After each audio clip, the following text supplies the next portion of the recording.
beginning of the parsha, it says that Yaakov Avinu, it says Vayolen Sham Balayla Hu, that Yaakov Avinu went to sleep that night. So in the parsha, Rashi brings down that the fact that it says that he went to sleep that night, we can deduce, we'll see from there that Yaakov did not sleep. He didn't go to bed. However you understand that Yaakov didn't go to sleep. He didn't go to sleep for 14 years. So many of the other portions talk about, they say, the amazing mila of something of continuity. When you start something, to continue. And Yaakov Avinu went at it for 14 years. For 14 years straight, he went every night. He continued learning, and that's that was the thing. So here, now we started it. So based on this week's parsha, I'm not so sure we can stop it so fast. Maybe we can, maybe we can't. But I read up a pasuk, something very interesting I wrote in here. Oh, so it says like this: that the sefer called Aleinu L'Shabeach from Rav Kubelstein in Bnei Brak. So he has an amazing story based on what we just talked about. It says that there was once a year in Bnei Brak and he would never ever miss a Daf Yomi Shiur. No matter what happened, if he was ill, something was going on in the family, if there was a simcha, there was the weather, rain, bad weather, hot, cold, he never ever missed a Daf Yomi Shiur. One day, something happened. That was years and years and years he attended Daf Yomi Shiur. Something happened one day, he wasn't there. Everybody was worried. They found out there was something happened that he couldn't be there. Now this was a year, he wasn't the Rebbe, he was a regular person, a day-to-day person. And he tried to, he said, listen, if I'm going to be home, he had to stay home that night, I'm going to take out my Gemara, and I'm going to try to learn the Daf Yomi myself. So he comes to a Rashi he doesn't understand. And he's thinking, he's trying to understand, what does Rashi mean? Rashi, I don't know what it means. He falls asleep. While he's sleeping, and this is a story, it's Rav Zilberstein's story, not me. He said he heard it from somebody very reliable in the neighborhood. It's written in a sefer. And while he's sleeping, somebody comes to him, an old man comes to him and says, you know what? You were stuck on this Rashi, you were stuck on the Rashi and Daf, whatever it is. Sit down, let's learn this Rashi together. And they go through, and Taka goes through the Rashi, learns with him, and beautiful shot, he has shot of Rashi. The next morning, before he leaves, he says to the person, thank you so much, what's your name? He says, my name is Rashba. That's what he said. The next morning, the next day he goes to the Daf Yomi Shiur and he tells the Rebbe, he says, listen, the first time in like 18 years you missed the Daf Yomi, what'd you do? He said, listen, I tried, I learned it myself, I couldn't understand this Rashi, and somebody helped me out, and he told me this is Pshat Rashi. So the Rebbe was like, forget it, he couldn't believe. He goes to the shelf, he pulls out a Rashi. That was the Rashba's Pshat in Rashi. There are others who were Machalik and said different Pshat. That was the Rashi. He came, we know at the beginning of the Parsha, famous thing, Yaakov Avinu fell asleep. And HaKadosh Baruch Hu gives him a bracha. He sees the Malachim going up and down, HaKadosh Baruch Hu gives him a bracha, V'haya zarcha ka'afar ha'aretz, u'paratz yama v'keima v'tzafoina v'nekva. You're going to have a tremendous bracha. There's a couple of questions. The Gemara in Shabbos says on this. The Gemara says that Yaakov was promised a bracha of nachala b'li mitzara. There was no bounds to this bracha. This bracha went on and on and on. So, questions. What is a nachala b'li mitzara? What does it mean? Where do we find such a thing of a bracha that comes without boundary? So there's one other place that we find it. Many people know that it says that kol ma'anig es ha-Shabbos. Somebody who's ma'anig Shabbos, he gets also bracha b'li mitzara. So first of all, why only by Yaakov Avinu on Shabbos? And another thing is, why haven't Avram and Yitzchak? By Avram and Yitzchak, the pasuk says, "Kum yishalach ba'aretz," go throughout Eretz Yisrael, and this is going to be a bracha. By Yitzchak it says that kilacha ulazaracha etein esara, I'm going to give you this land, but that's it. It had a boundary. This is going to be a bracha.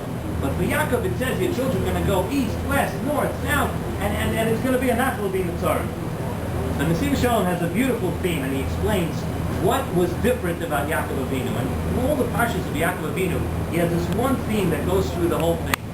And his thing is that Yaakov Avinu, what he did different than all the other others, and Yaakov Avinu's specialty was taking things, very gashmiistic things, and making things into ruchnias, and using things that were gashmias for ruchnias. And when Yaakov Avinu went to sleep, and right when he was able to, he didn't just apply what he knew from mitzvahs. He took regular day-to-day things, eating, sleeping, and all these kind of things. And it said, Yaakov Avinu said that was what Yaakov Avinu saw on the Sulam. He said that the Sulam was Mutzav Arza. The Tzivah Shalom said that's what represents Yaakov Avinu.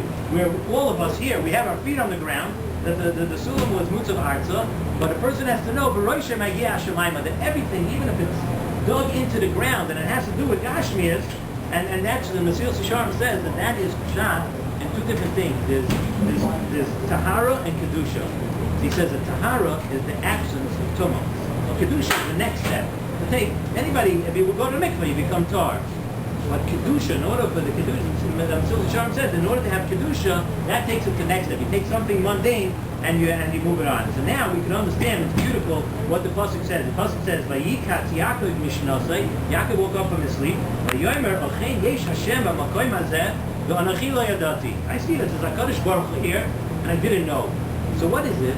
It's a beautiful pshat that the Tzivah Shalom is saying. What didn't Yaakov know? Yaakov didn't know. He thought that the only time you can have HaKadosh Baruch Hu in your life, and the only time you could have such an elevated matzah, is when you're sitting in the Beis Medrash. And he's had in the Beis Medrash for 14 years, and now he left the Beis Medrash, and he sees all of a sudden, he goes here, and there's so much kedusha. He says, I didn't know that it was possible to have kedusha in a thing that's just the regular day-to-day. I'm going away, I'm out of the Beis Medrash, and look, out of the Beis Medrash, we can still make things that are kaddish. He says now, he said that's what Duyach also in the pasuk. The pasuk says by Yisra Yaakov Ragla.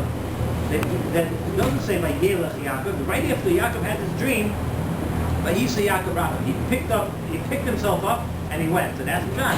Yaakov Avinu, once he saw such a dream, he picked himself up. He elevated every single aspect of his life to be as if he's in the Beis Medrash, as if it's here. And that's why Yaakov was Zoicha, says to Anachel of the Lim Tzara.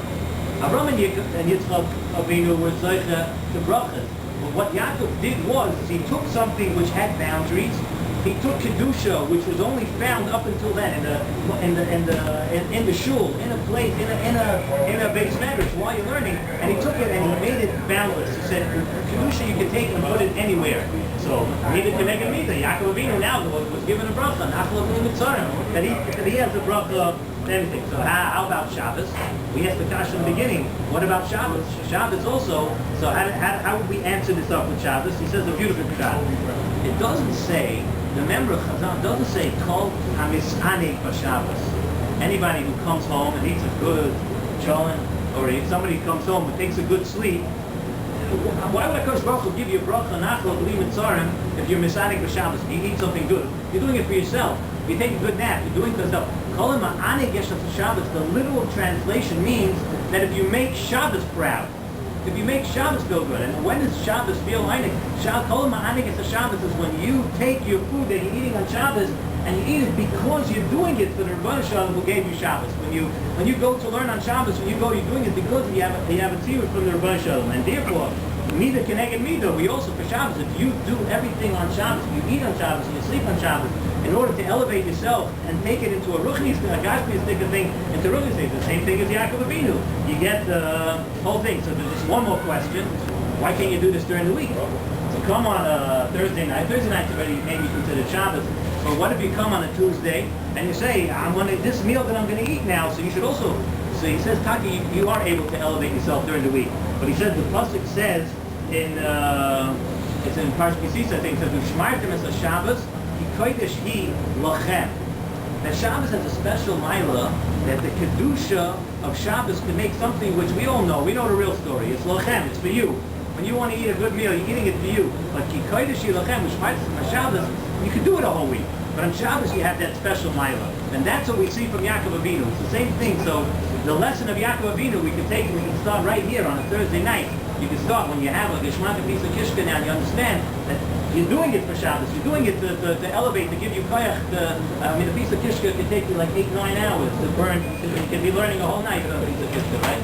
So that's what we learned from Yaakov Avinu. He said Yaakov Avinu was the person who was able to take all the gashmiyas and change it into ruchnias. What about Tuesday? Any volunteers for a Tuesday night share?